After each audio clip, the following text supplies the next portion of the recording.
નમસ્કાર, આપ જોઈ રહ્યા છો નેશન પ્લસ ન્યૂઝ. હું છું આપની સાથે હેતલ ભગત. વડોદરા વેટરનરી સોસાયટી દ્વારા પશુપાલન વિભાગના સંકલનમાં આજે વર્લ્ડ ઝૂનોસિસ ડે નિમિત્તે ઝૂનોટિક રોગોનો ફેલાવો અટકાવવાની થીમ સાથે એન્ટી હડકવા વિરોધી રસીકરણ કેમ્પનું આયોજન કરવામાં આવ્યું હતું. અત્રે નોંધનીય છે કે દર વર્ષે 6 જુલાઈના રોજ સમગ્ર વિશ્વ ઝૂનોસિસ દિવસની ઉજવણી કરે છે. આ દિવસ દરમિયાન ઝૂનોટિક રોગો વિશે લોકોમાં જાગૃતિ પણ ફેલાવવામાં આવે છે અને આ રોગોને પરિણામે પ્રાણીઓ તેમજ માનવ સ્વાસ્થ્ય ઉપર પડનારા જોખમો વિશે જાગૃતિ ફેલાવીને આવા રોગોને રોકવા માટે આંતરરાષ્ટ્રીય સહયોગનો પણ વિચાર કરવામાં આવે છે.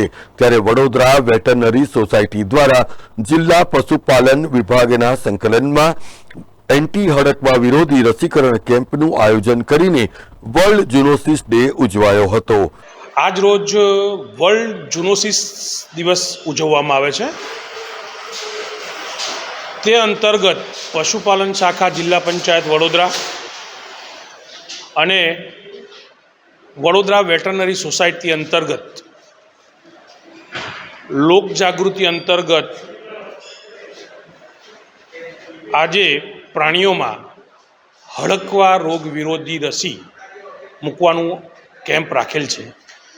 જે અંતર્ગત આજ રોજ અત્યાર સુધીમાં 11 જેટલા કૂતરાઓને હડકવા વિરોધી રસી મફતમાં મૂકવામાં આવેલી છે.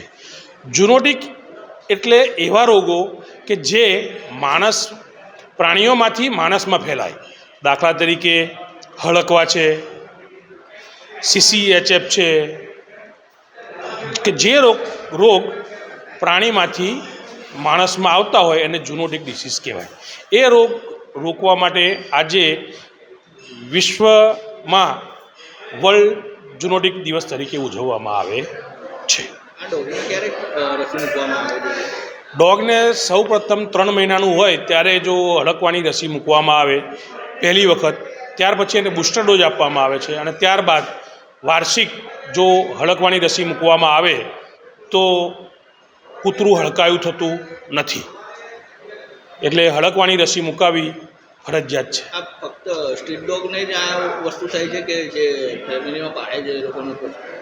સ્ટ્રીટ ડોગ કે પાલતુ પ્રાણી બધાને પણ હડકવા થઈ શકે છે. કોઈ પણ કેનાઇન વર્ગ એટલે મતલબ કે બિલાડી, કૂતરું, વાંદરો, બેટ એટલે મતલબ ચામાચીડિયું, દરેકને હડકવા એના જીવમાં જ હોય છે. એની લાળમાં આ જીવડાનું હોય છે જ. જો રસી મૂકવામાં આવે તો એને અસર કરતી નથી અને હડકવા એમને થતો. કેમેરામેન નવનીત પરમાર સાથે Satyam Nevaskar, nation plus news, Vadodara. સમાચારોના સતત અપડેટ મેળવવા માટે અમારી નેશન પ્લસ ન્યૂઝની યુટ્યુબ ચેનલને સબસ્ક્રાઇબ કરો, બેલ આઇકન દબાવો અને જોડાયેલા રહો ફેસબુક, ઇન્સ્ટાગ્રામ અને ટ્વિટર પર.